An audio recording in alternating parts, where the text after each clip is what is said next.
Good morning, everyone. I wanted to show you, I touched on this a little bit in another video. I wanted to show you how I set my cotton yarn. I have heard a lot of people, whether they are buying stuff off Etsy, making it themselves, or basically buying it at craft markets. The problem with cotton yarn is if you don't set it, it loses a lot of the color. It loses its vibrancy. Either A, it fades out, or B, it runs and gets all over your other clothing or, towels, wash rags, whatever. And I wanted to give you a step-by-step kind of thing how I do it. I've done this the entire time I've been making kitchen cotton type items with I have one of my hand towels here. I have another one hanging on my stove behind me. Um, this might be a video all on its own, or it might be in conjunction with some other videos that I wanted to do, kind of show y'all what I'm doing. I wanted to get some of my windows finished. I have it right outside my kitchen window. That's why I keep pointing. And forgive my phone. It seems to, my grandson wants to come hang out with me today. And I said, of course, that would be the day that, I wanted to get some filming done. But that's okay. He loves coming up here, and I would never deny him to do that. It's just, I got to get this done first, and then I'll let him come up and hang out with me and his papa. So anyway, with the windows, I'm just going to sand them down, and I'm not going to try to get it perfect because they're old vintage windows, and I'm just basically going to sand them down to get all the loose paint and everything off. I'm going to recaulk the panes. Some of them are single paned, and some of them have like a 6 or 9 grid pattern. I'm just going to basically caulk all that and then put another coat of exterior paint on it so that when I put it on my greenhouse, it'll look somewhat decent. It doesn't have to be perfect because we all know that my greenhouse fits as long as it works, it doesn't have to be beautiful mentality. I do like things to look nice. Don't get me wrong. It's not a matter of not caring, but I would rather have functionality over looks any day. It's not my biggest priority. So I wanted to get that filmed today, but it looks like it's going to pour down rain. While that might be a good alternative to the blistering sun, being down here in the South, it gets really hot out there, even early in the morning. But I'm still getting cool mornings, so possibly I might be able to do that tomorrow morning and then upload the video after I've done that. But for today, we're going to concentrate on setting the cotton yarn, and I'll take you step by step through it. I might have to pause the video so you don't have to do the tedious parts like the waiting with me. But let's get going. Okay, so I went ahead and grabbed everything that I will need. I have my vinegar. I'm right beside my sink, so I can grab my water. I have my water bath canner, my big pot. I have my towels, my hand towels. I do want to do my hot pads, but this is only so big, so I have 2, 4, 6, 7 hand towels because I try to get a lot made up and then, do a setting session all at once. And then I have Walmart Equate Epsom Salt. It's an 8-pound bag. I think I've had this going on maybe 2 years because you don't need a whole lot.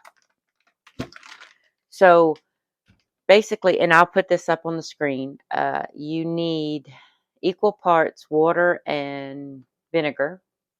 You need 2 teaspoons per half cup of, okay, you need, sorry about that, 2 teaspoons of Epsom salt per half cup of vinegar. So since I have a gallon of uh, vinegar, I've already done the calculations. There's 16 cups in a gallon. So that is basically 4 teaspoons for every cup. And that comes out to be roughly about one third, 1 1/3 cup of Epsom salt. I know I'm butchering what I'm saying, but like I said, I will put it up on the screen. It is equal parts vinegar and water. For a gallon, I need 1 1/3 cup of Epsom salt, and then 1 gallon of water. So let me go ahead and get this done. Of course, I should have already opened this up, but it's all right. It is sliding around like crazy.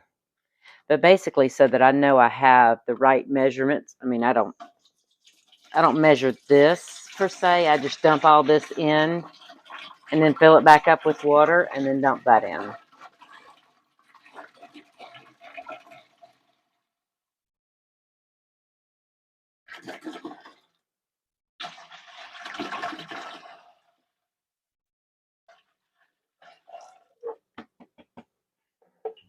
All right, let me go ahead and get my water. See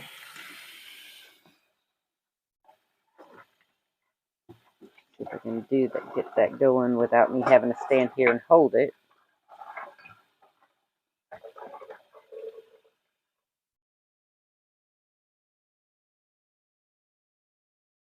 Okay. Yeah.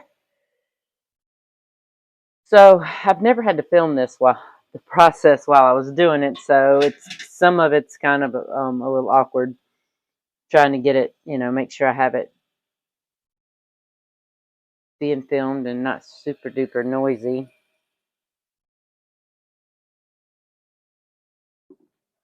All right, so, and I don't even cut on the warm at all. I just do cold tap water, which we're on well water, so I don't have any of the chemicals and the chlorine and all in my water. So if you are on city water, I don't know if that would make a difference. I don't think it would. Because I have before, I mean, we've been out here 20 years. And I did some in my previous house. We lost that house to a fire, but I did that at that house too. And I really didn't, I don't notice a difference between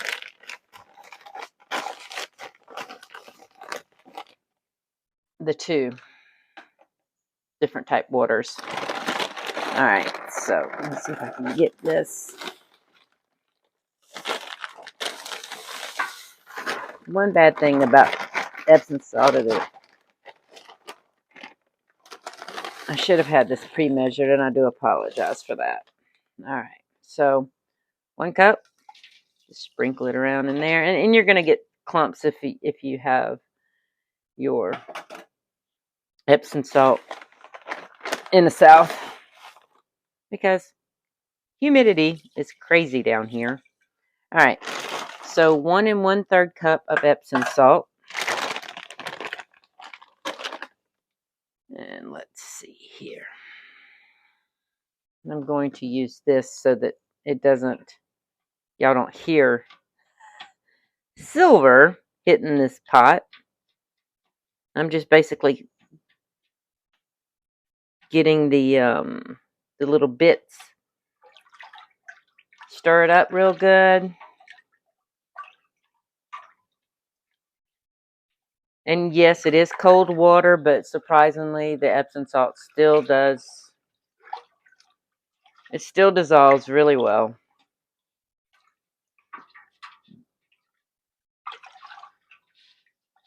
And it'll take a couple minutes for it to fully dissolve. Now, this is only coming up about halfway my pot.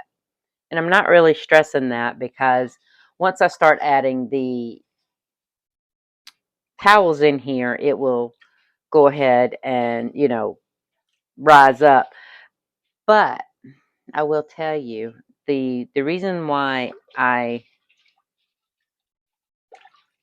let everything pile up is because I can go ahead.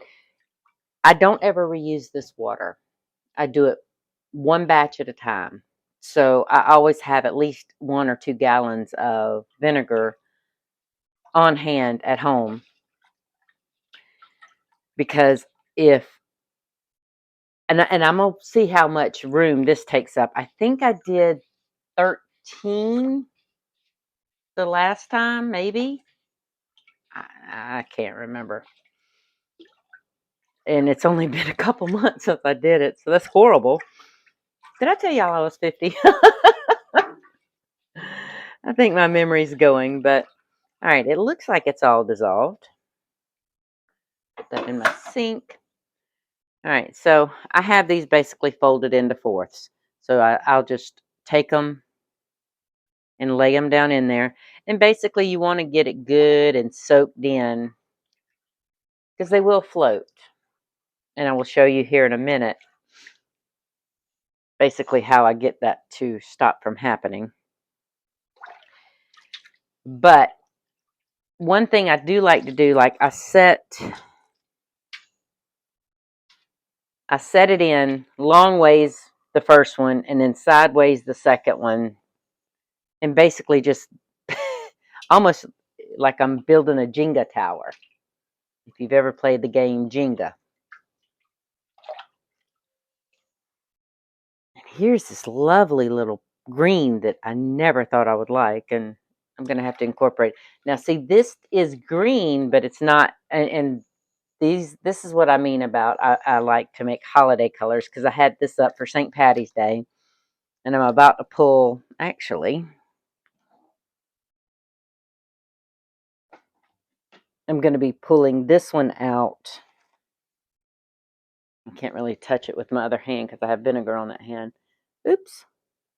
Oh. Anyway,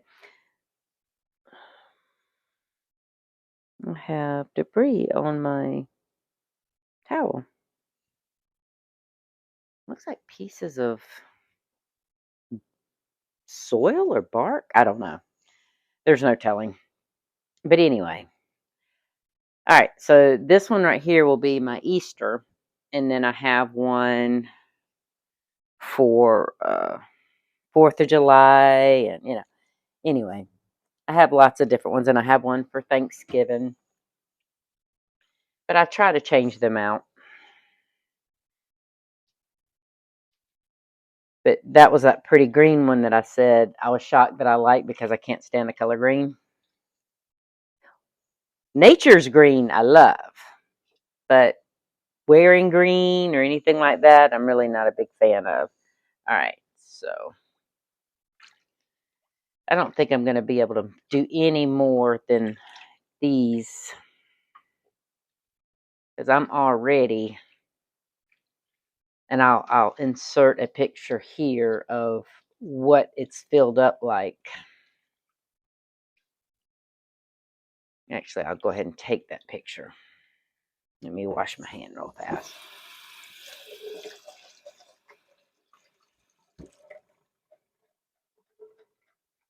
I don't know if you can see it in the bowl in the pot right now.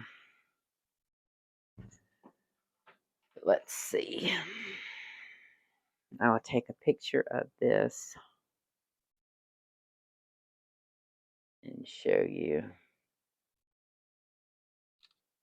And then, since it's not wanting to stay down in the water, what I normally do is get a bowl and put on top of it. Okay, sorry about that. I had to pause the video for a moment. So anyway, usually I like to go ahead and have a bowl on hand to push down. And what I do is I fill it up with more water. just to add weight to the bowl so that it makes sure that all my lovely little bits of cotton towel are below the line. You know what? It's being stubborn. So, all right, hold that thought. I mean, you don't have to hold that thought. All right, so basically, hey,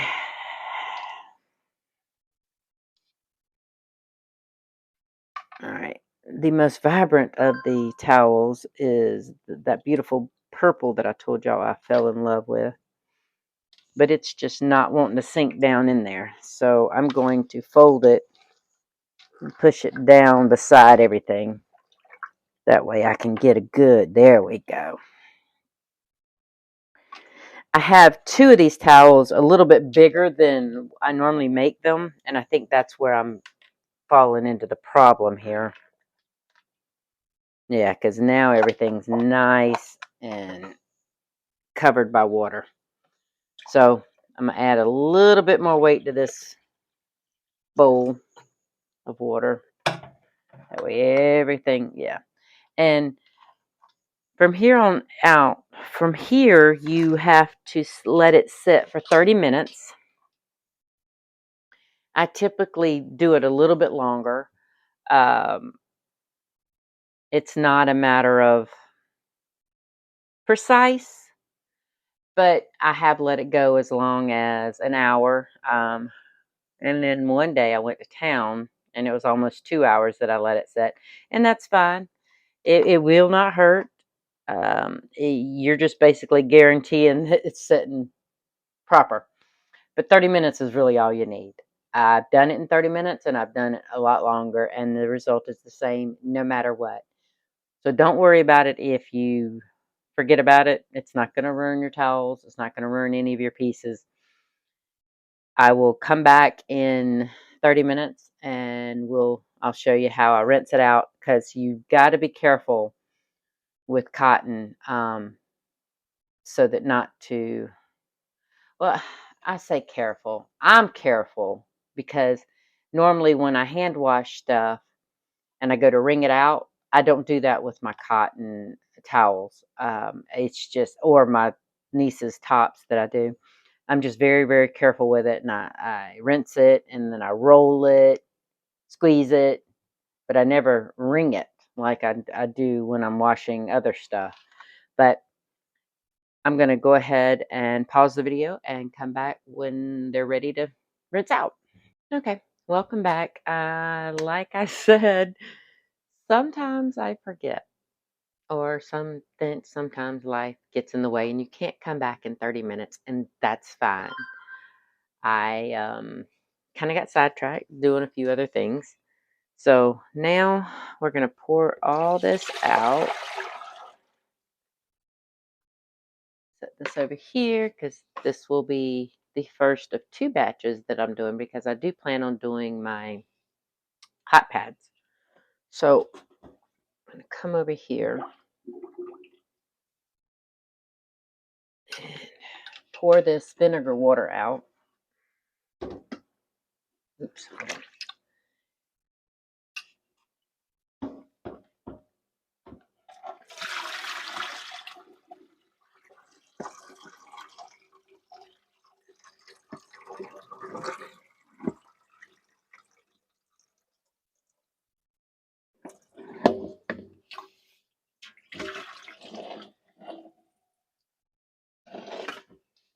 Okay. So right now it's a very stinky mess. But what I do is I just kind of take it in.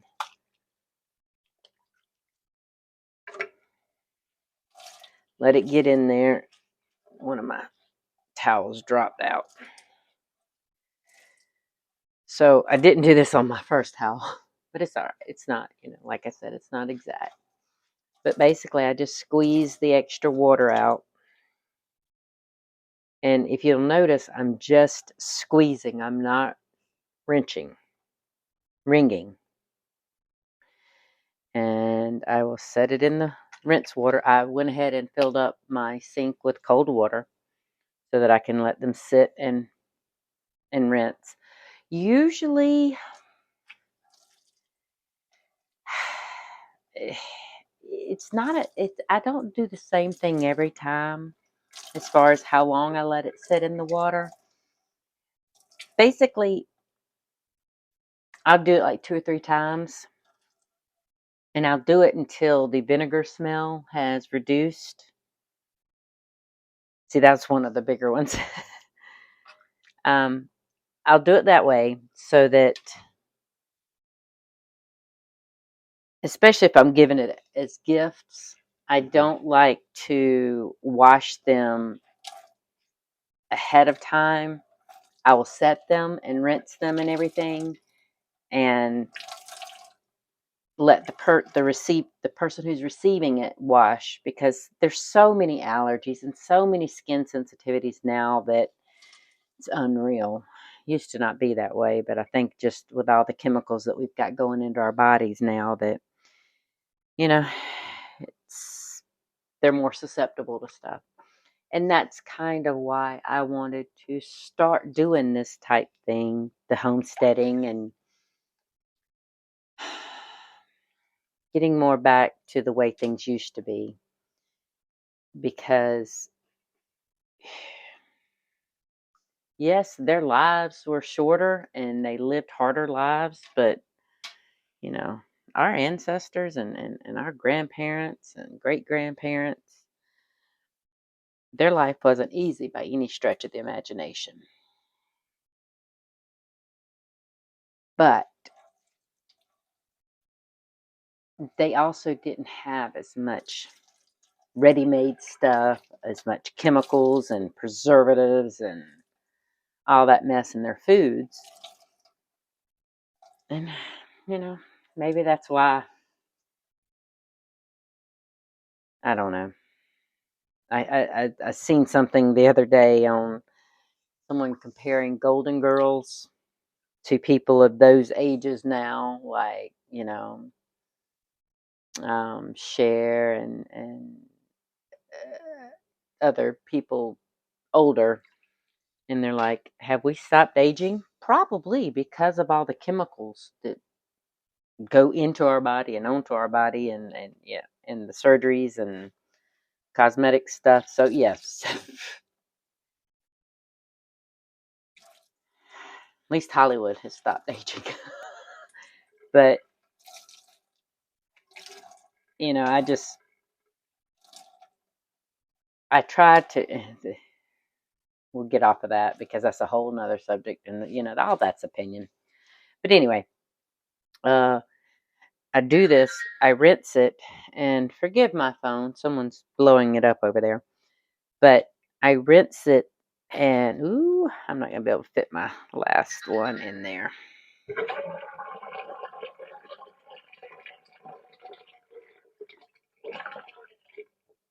Um, but I rinse it really, really good, and you don't get all of the vinegar smell out.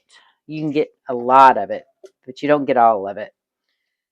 But at least this way, they can wash things um,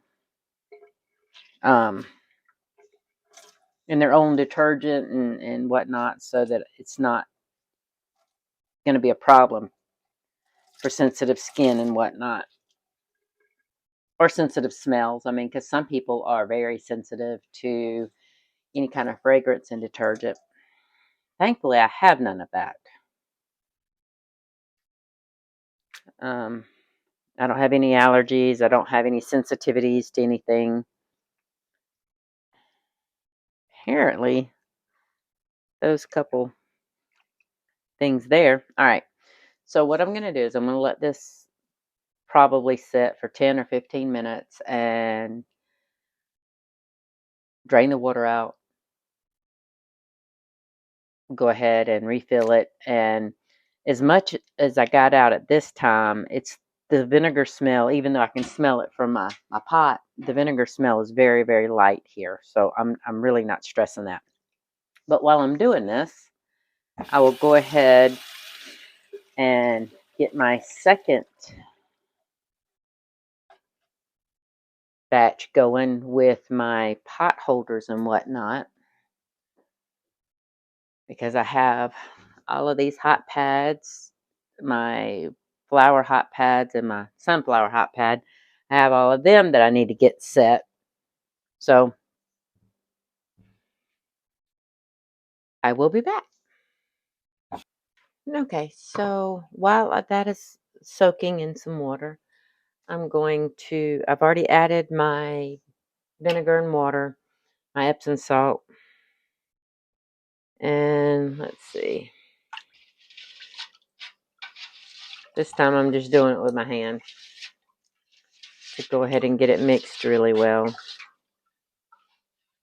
almost as bad as using metal, huh? As you hear my nails. But I mean, I've had long nails all my life, and I don't think about how much noise they make or even my rings until I get to videoing and I hear all the sounds that that it all makes. Oh, all right. I had a little bit bigger globs than this one, so it's taking a couple extra seconds for it to.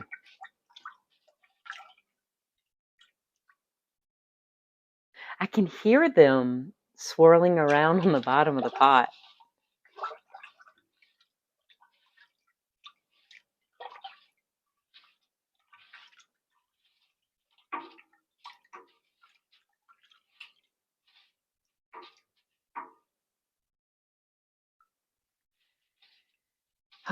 Like I've said before, my hair annoys me.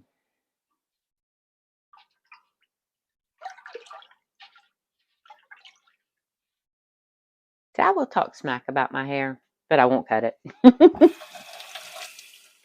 And I don't understand, it's just one of those things that I just don't feel like, I don't feel like me without my long hair.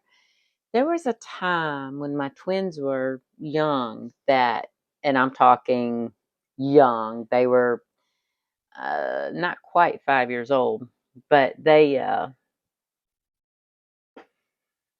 I'd had my hair long when they were born, and my younger twin, and I say that, but they were 30 seconds apart.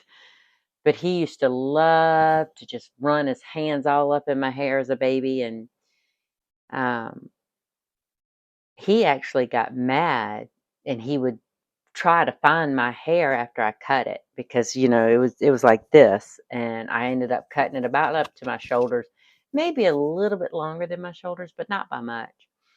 And poor fella, it just drove him nuts. He did not like it.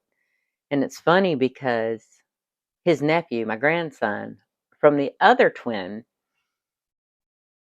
is crazy about ears and hair. That's his comfort. When he was on a bottle and whatnot, he would want to play with your ears or play with your hair. And it's funny that he did the same thing that his uncle did to me. But anyway, it's been like this. I want to say we lost our house to a fire when it was 10 days. It was 10 days before their 5th birthday. And that's about when my hair started getting long again. They were a little older, and it wasn't quite as demanding. So, well, they were just as demanding, just in different ways. Let me rephrase that. All right. So, I'll put my bowl over here because we know I'm going to need that. All right. I'm going to just start sinking these little puppies.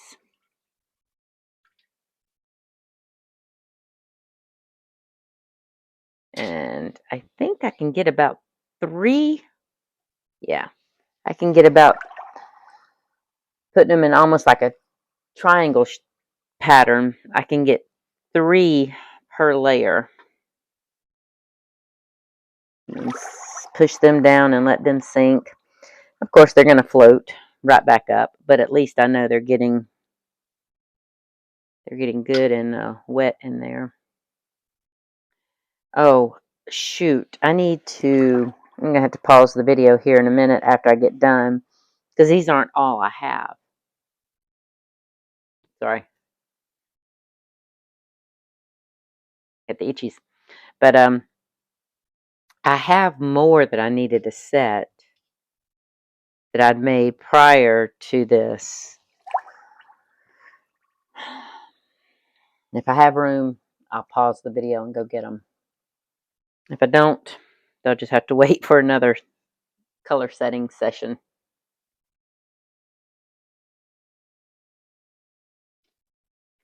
But if you don't watch my gardening videos or my greenhouse videos or stuff like that, because to me this is crafting and this is homesteading, because I make my own. I knit my own socks. I knit my own hand towels. I crochet my rags and I crochet my hot pads and for me and my family, not just this house. But anyway, I that phone, and it's probably my daughter-in-law, because we were talking about we were texting back and forth earlier about she had sold. We had went up to the local feed store and sold some of her hens, and well, we ended up selling, I think, 9 hens and 8 roosters. She was overrun with roosters, but what she had been doing, she was incubating eggs. And when you incubate your eggs, you tend to get a lot of rooster heavy batches. All right, I'm gonna pause this real quick and go get my other, because I think, yeah, I'll have room. So I will be right back. Okay, so that wasn't successful. I thought I'd had them with where had kept these in the general area, because usually all of my makes I try to keep together according to what they are. But unfortunately, it looks like I had set those into my bedroom. Well, my husband's still sleeping, and I'm not going to bother him. He had a really rough night, a really painful night, so he needs his sleep today, and that's okay. I will just put them in for the next time and be done with that.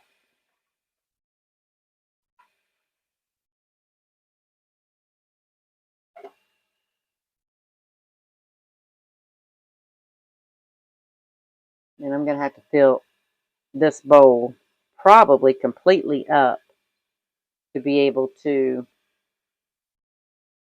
sink those things down. We'll see.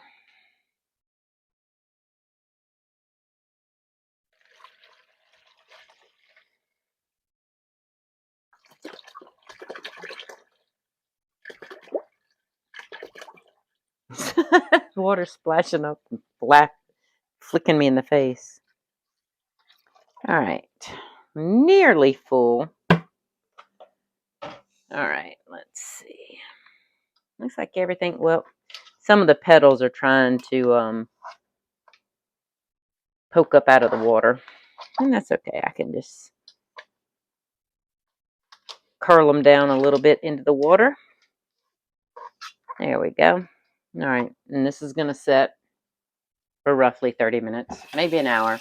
This last one was an hour because of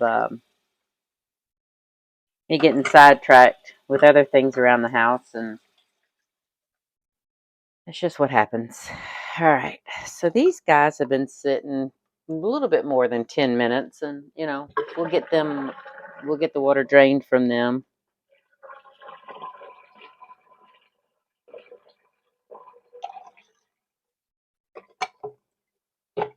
And fill it back up. I'm not gonna try to move these around a whole lot. Basically, I just let them sit in the water Um, oh, but I will tell you, I don't know if it's the Epsom salt or the combination of the vinegar and the Epsom salt, but these things are like super, super soft. You know how kitchen cotton is usually rough and it kind of, dries out your hands, which it does while you're working with it. But once I set the colors and everything, it's really, really soft. But we're going to let that sit for a little bit longer. And once that, once I cycle through and let them rinse, usually I will hang them up either on my kitchen chairs or on my front porch on my porch rail, just to let them dry out in the sun. And and being out in the air actually helps dissipate that vinegary smell if there's any remaining. The only time that I smell that vinegar smell is when I first do that first squeeze out. After that, it really, because you are diluting it one for one in the soak, it's not as bad, and it rinses out pretty easy. My cat, she's a mess. But anyway, so what I was telling you about with my daughter-in-law, we had taken the chickens down to the local, the chickens and the roos to the local feed store this past Saturday. And I mean, I kid you not, we pull up and they're trying to swarm my truck, or well, technically my husband's truck, but we had taken big dog kennel crates with the roosters and the hens in those, and we had them in the back of the truck. Well, I'm driving, and I've got me, my daughter-in-law, and my grandson in his car seat in the back of the truck. I mean, the back seat of the truck. And they're like coming at the doors before we can even open our door.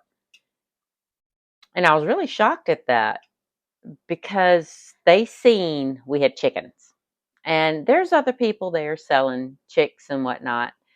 But we had mature laying hens and mature roosters. So they that must have been the right ticket for that day, because she sold them in like that. And we ended up, well, we originally took 4 hens and 5 roosters because, like I said, she was very rooster dominant in her flock. But and she was getting way too many eggs to where, even giving some back to the chickens and giving some to the pigs and to the dogs, she's just overrun with eggs. But she was just texting me earlier this morning about, um, trying to figure out how to figure out how much they cost, and if she could do that on a yearly basis to possibly make money. And I said, not really, because if you're looking to sell, I mean, chicks, yes, but if you're looking to sell laying hens, you have to get them producing before, you can sell them as such. And her hens took over a year, almost a year, and you're not going to make your money back in feed on that. So if if she does it, it'll be, just for the love of chickens and eggs and whatnot. But I'm seeing about getting me some Cornish crosses for my meat birds. And I'm thinking golden comets. I might get like 2 or 3 golden comets so that I can have my egg layers. But I want productive egg layers with not a whole lot of time to get them up to that point. She was experimenting with her different kind, and I told her, what my opinions were, but she wanted to experiment, and I respect that. When you're starting things out and you're experimenting, and I do that myself. And if I can pass on some of what I've learned here or to her or to my sons, that's great. But then you have people like me that like to experiment, and she likes to experiment and find out her own things and what works for her. And hey, I can't blame her. I'm the same way. So anyway, um, that's probably what my phone was going on about. But I'm gonna go ahead and get this done today. I don't think I'm going to. It's got sunny for a minute out there. Didn't stay sunny long. I mean, we got some clouds, but not a whole lot. Anyway, so we're gonna get this wrapped up, and I still may go out there and work on the windows some. I probably won't film those particular two windows because I've got most of it done. Only thing I got to do is get some caulking, which, note to self, I need to run to town. Town is 20 to 30 minutes depending on which town I go to. I'm right slap dab in the middle of two different towns, and 20 minutes one way and 30 minutes the other. Depending on, this is a teeny tiny town, and that's, a little bit bigger. And, I need to go to town to get some caulking so that I can get these windows, at least the ones I've already sanded down. See, we have an orbital sander. While it's great, it's not, detail. And I do have a Dremel, so I could use my Dremel, but like I explained earlier, I don't need it to be perfect. It needs to be weatherproof, which I can make sure it is, and it needs to be functional. Now, if I were doing these for a house, I would probably get out my Dremel and be painstaking and, get in all the little tiny grooves. Or, if I were to do something like this, like that needed for me to get in there and get that done, I would do that. But for now, it's, just getting all the loose paint off of it, getting the windows caulked, and getting it repainted. And then I can make the frame and put it on the ends of my greenhouse. But give me a like, thumbs up if you enjoyed this content. If you want to, you can subscribe. Like I said, I have videos for all my crafting and my yarn, and then I have greenhouse homesteading type things. I hope to expand here soon into, making things with the sourdough or my freezer meals, whatnot. But that's all for another day. Have a great one.